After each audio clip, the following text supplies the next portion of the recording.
You're listening to the We Are Libertarians podcast network. Find all of our shows at wearelibertarians.com. Thank you for joining us here on the Chris Spangle Show. My name is Chris Spangle. Thank you for being here. I am very excited about today's show. It's somebody that I have wanted to speak to for a long time, and even though Mr. Boaz does not know it, he has been extremely important in the development of my libertarianism and thought processes. My guest today is David Boaz, who is the Executive Vice President of the Cato Institute and has played a key role in the development of both the Cato Institute and the Libertarian movement. He is the author of The Libertarian Mind, a Manifesto for Freedom, which I highly recommend, and the editor of the Libertarian Reader. David, thank you so much for joining me today. Thank you. I want to discuss with you the concept of rule of law. It is talked a lot about in the wake of this last election and why it's important. And I want to get a fundamental definition. When people speak about the rule of law, what exactly are they talking about?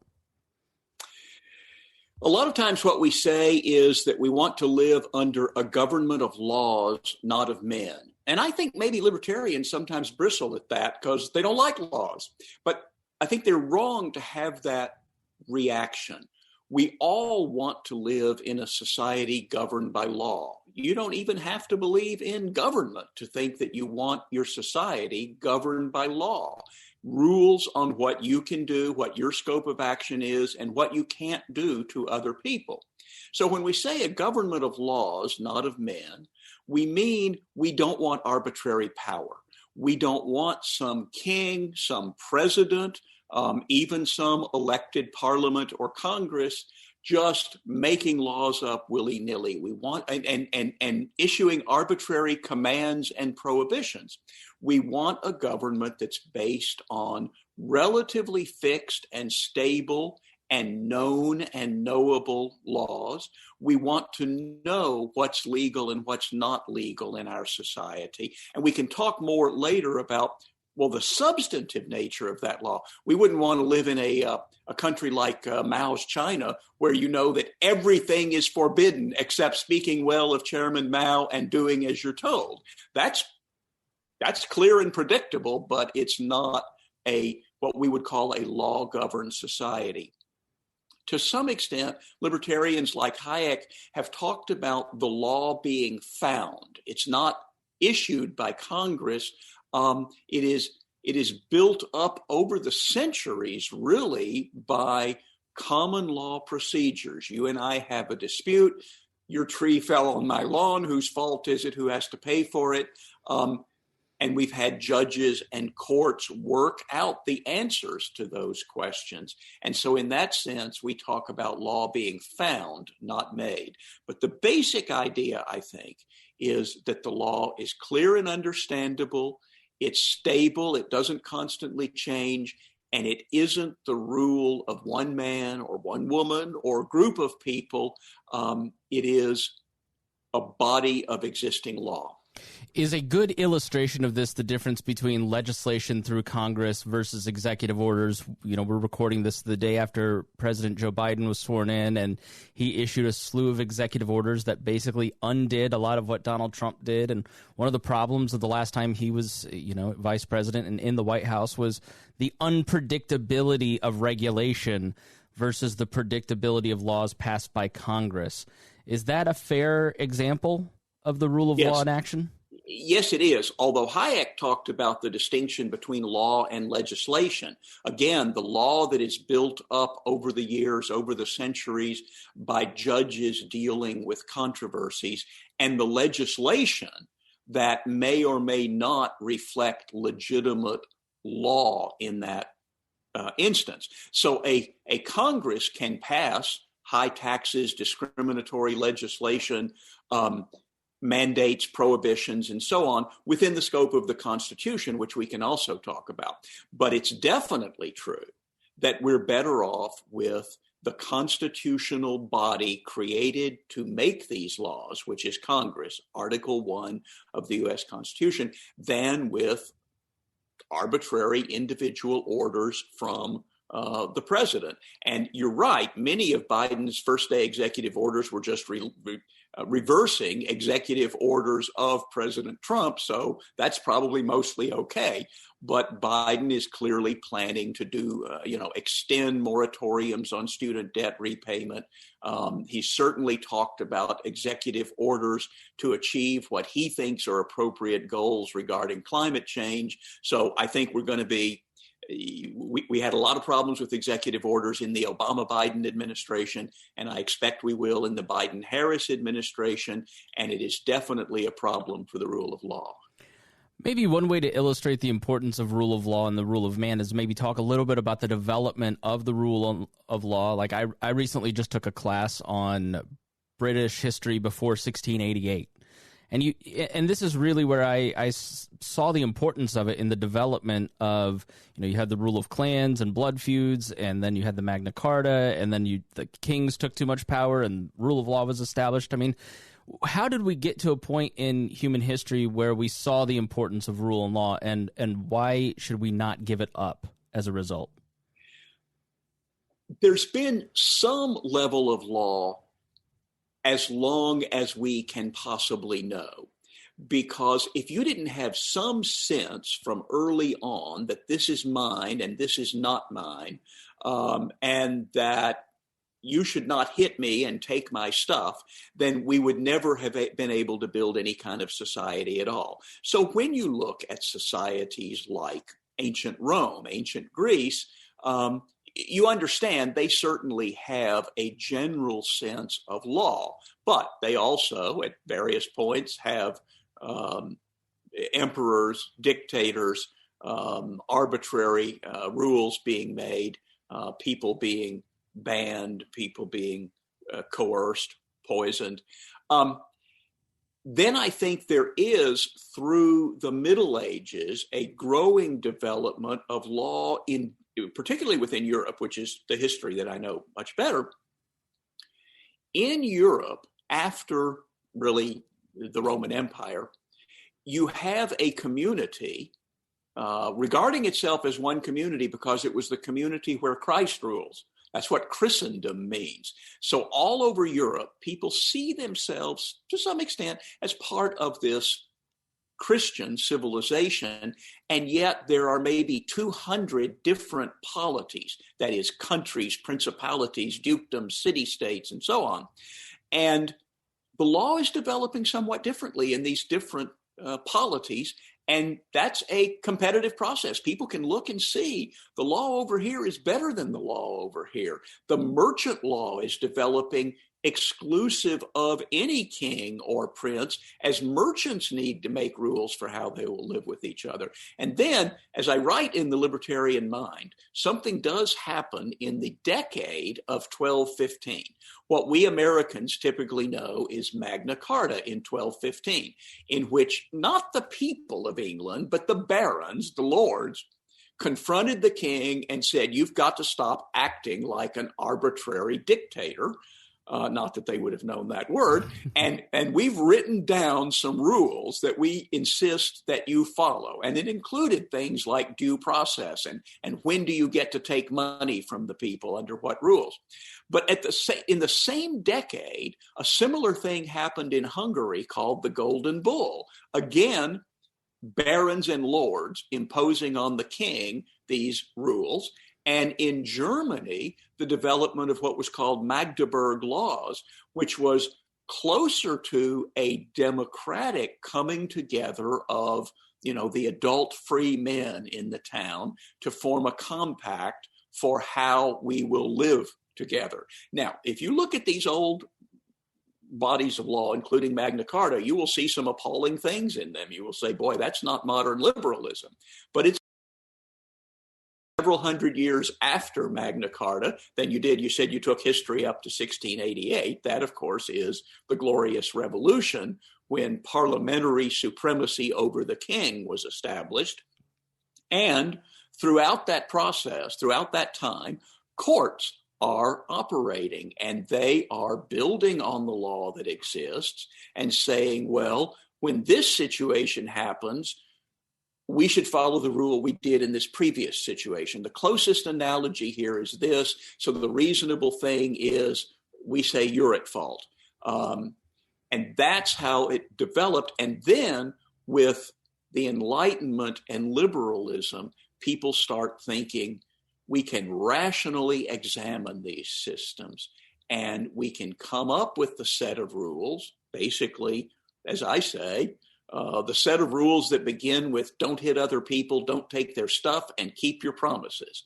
And if we just implemented that law, we would have a pretty good rule of law. And to a great extent we do. And that's why after the Enlightenment and the coming of liberalism, you suddenly get this tremendous increase in living standards and civilization and population, because now Europe can support a lot more people than it could before those things happened. So you may have seen what we call the hockey stick chart, obviously the most arguably the most important chart in human history, which is what was the standard of living in the world or in Europe before? And the answer is the standard of living was like this. It was just flat for millennia. And then somewhere around 1750, it shoots up.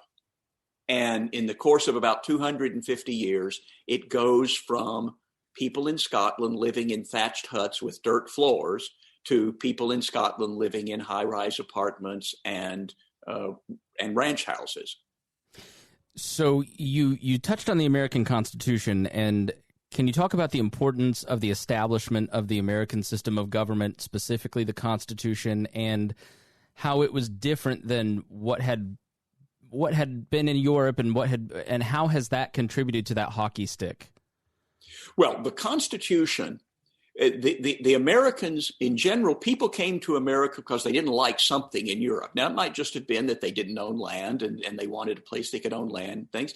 But a lot of it was they didn't like the arbitrary rules, the power of the king. They wanted to govern themselves. And so they came to America and they started with things like the Mayflower Compact and early state constitutions. And they were building on what they knew from their European experience and also what they believed they knew from reading the history of Greece and Rome and less successful experiments. They would have been familiar with lots of, with a few republics that deteriorated into dictatorships and a lot of kingships that were dictatorial and arbitrary. And when they finally came together in 1787 to write a constitution, they were familiar with all of this history and this law and this political analysis. And they wrote a constitution that is the fundamental point of it is it is based on delegated, enumerated, and thus limited powers. They are saying we, the people, each of us has a right to our property and our life and our liberty and our property, and we have a right to protect that. But we think a good way to protect that is to create a system of law and delegate to the federal government some powers to help us live in this kind of society. So they said, we're delegating powers. In Article 1, Section 8, they enumerated the powers they were giving to the federal government. And by enumerating them, they limited those powers. And this is obviously one of the big things libertarians challenge all the time. Where in the Constitution do you see the authority to force everyone in America into a Social Security system? Where in the Constitution do you see the power to censor radio and television, or now to censor the internet? And there are plenty of problems there. But the fundamental of the Constitution is we found a way to create a government that would regulate the use of power. So power is the big problem. Men want power over others, at least some men do. How do we constrain that? And the Constitution was possibly the most brilliant attempt ever to constrain that power, to say, okay, we're delegating only certain powers, and those are placed in the Congress, which is elected directly, the House of Representatives. and we're going to have a president to carry out the laws. And it was understood at that time, George Washington really understood. His job was to administer the laws that Congress passed.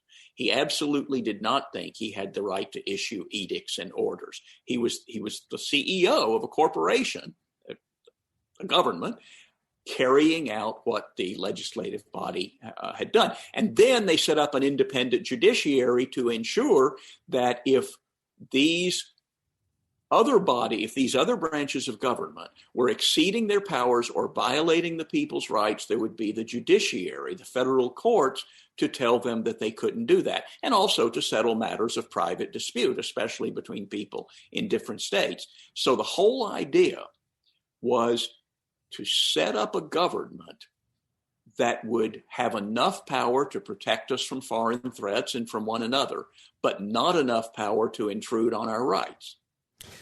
I can hear the listeners' thoughts as you're talking.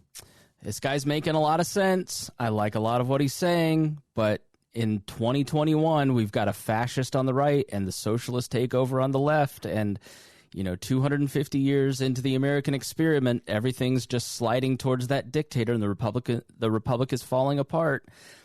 In your view, how dire is our position in terms of the rule of law versus a power state where two sides fight against each other?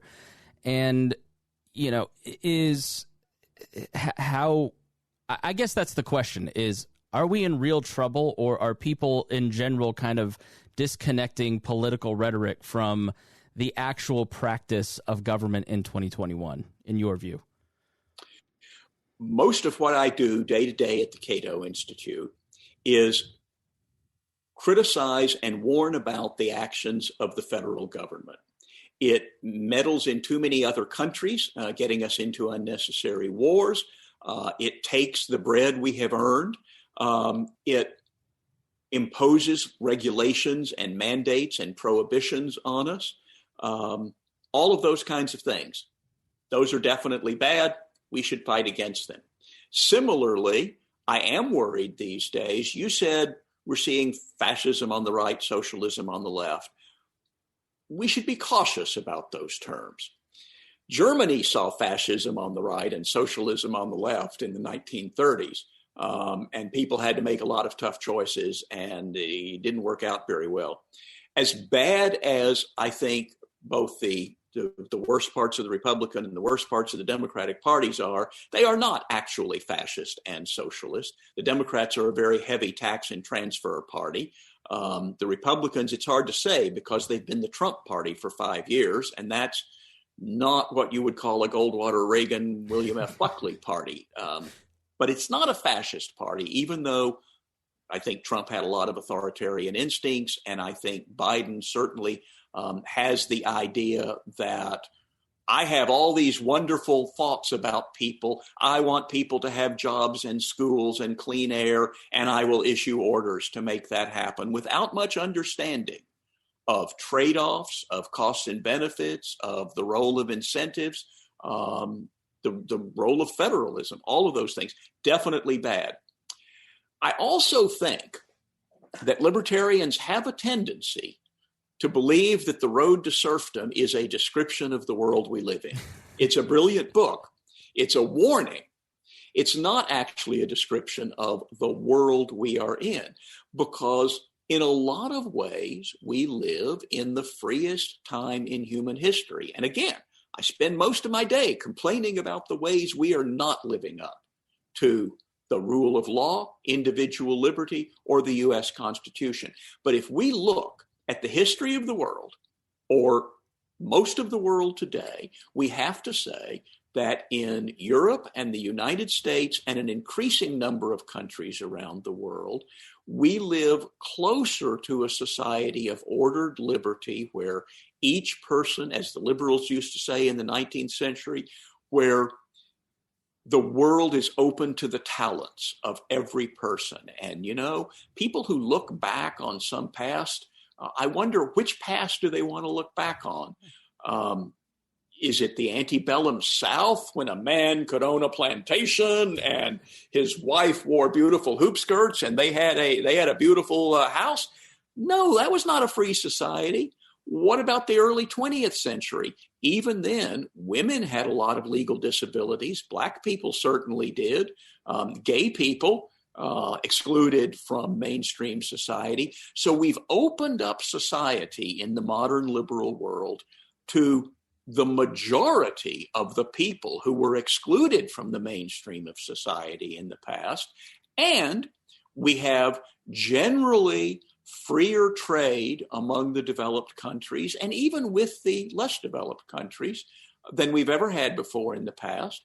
For all our complaints, and we have a whole section on the Cato Institute website about our complaints about freedom of speech, we have a lot of freedom of speech in the modern world. And in previous societies dominated by the church or by kings or dictators, military juntas, there was much less freedom of speech. And so I think we underestimate the good that libertarians and classical liberals have brought to the world and the great improvements that we have made in the world. Deirdre McCloskey, who loves that hockey stick chart, calls it the great enrichment.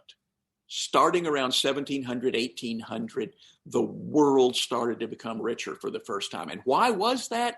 Because it was freer, because it had the rule of law and a world open to the talents. Now, in 1700, even 1800, it was mostly open to the talents of white men. And now we're open to the talents of everybody. But we have a great many things to keep us busy fighting for our liberties, but we shouldn't lose. We're not in a losing battle. We have been winning, and everything is always in flux. There are lots of problems right now, but we should consider that we are still leading in the direction of freedom and progress. While I would not call her a libertarian figure, I would look at Vice President Kamala Harris and say this multi-ethnic, diverse family, married to a Jewish husband, first female vice president. I would look at that as one of the successes of classical liberalism, in that a person who would not have had access 20 years ago, 50, let alone 100 years ago, to a position of power now has a position of power. Do you agree with that? And then I would also ask you to define classical liberalism, and why is it important? Why has it contributed to that hockey stick and the great enrichment? Well, I certainly think it is a good thing, as I was saying, that the world is open to the talents of more and more people. This was true in Britain 40 years ago when the first female prime minister was elected, Margaret Thatcher. That was a step forward for the liberal world, whether or not you like Margaret Thatcher's actual policies. Similarly today, I think it's something to celebrate that America elected a black man as president who wouldn't even have been able to vote at the time he was born in many states of the Union. That's tremendous progress. Now having a Black and Asian woman, and as you say, married to a Jewish man, become vice president, that's a sign of the progress we've made in our society. I personally would just assume that neither Barack Obama nor Kamala Harris have political power, but I'm glad to know we live in a society where they are not limited on the basis of their race and gender, and that is absolutely the moral arc that accompanies liberalism, bringing more people into the society, being able to draw on their talents. And so, where we really want people to show their talents is not particularly in government, it's in science and medicine and technology and business. Sam Walton, some redneck guy in Arkansas, developed a way to get cheap stuff to poor people and working class people a few pennies cheaper than anybody else could. He was a tremendous benefactor of the world. And it's good that he lived in a system where he could do that good for people. Look at Silicon Valley. You have immigrants from all over the world, from Russia, Asia, Ukraine, Hungary, contributing to the fact that you and I can talk across not even wires, across wireless connections, hundreds of miles apart or thousands of miles apart. I did one of these podcast interviews with people in Australia that ran for 24 hours long with different speakers just a few months ago. Silicon Valley and a few other places in the world gave us that sort of thing. Now, I think you also asked, what is classical liberalism? So classical liberalism is the political philosophy, the political movement that puts liberty at the center of its concerns. So it may have other concerns, peace, dignity, courage, compassion, equality. Equality and liberty go together. We are all equally free. We are all equal in the eyes of the law. And sometimes libertarians forget, we hear equality and we think somebody wants to take half my money and give it to other people. But what equality fundamentally means is that each of us is a human being with the same dignity and the same rights as every other person. And so classical liberalism is the set of ideas and the movement that took us from this very poor, basically subsistence world that not that many generations ago our ancestors lived in, to the great enrichment and a world in which a gay half-Indian immigrant can become the Prime Minister of Ireland. A Japanese immigrant can become the president of Peru. And a woman whose parents came from Jamaica and India can become the vice president of the United States. But even more importantly, that talented people can use their talents in technology and medicine and science and business everywhere in the world. My final question is for the anarchist listener who's listening there going, yeah, all that's great, but what about the rule of law when a law is immoral? Why should I have to follow that? Why can't I just break the laws that I think are immoral? I mean, what do you say to somebody who says the rule of law is great, but why should we follow a law that we don't think is moral? Well, the first point is, even if you are an anarcho-capitalist, you want to live in a law-governed society. You want to live in a society where it is understood that other people cannot hit you, cannot take your stuff, and where you can count on people to keep their promises, partly just because that's the right thing to do, and partly because we sign contracts, and they will be legally enforced. And they can be legally enforced even if you don't have a state. We would still have lawyers, contracts, courts, protection of private property in this ideal, possibly could exist, anarcho-capitalist system. One reason we should obey the law is that the fundamental laws, what Hayek called law, not legislation, are the necessary way for us to live together, unless you just want to be the sort of person who puts on Viking horns and invades the Capitol and takes what isn't his, then you want to live in a society where we understand these rules. And even when, man, that guy has left the keys in his car, I could just grab it and run. You should know that that's wrong. And you should also know you do not want to contribute to a society where things like that can happen. So there are bad laws, and there are times when it's appropriate to break bad laws. That's what civil disobedience is about. But in general, the fundamental laws that we're talking about here in terms of a rule of law are based on this concept, don't hit other people and don't take their stuff.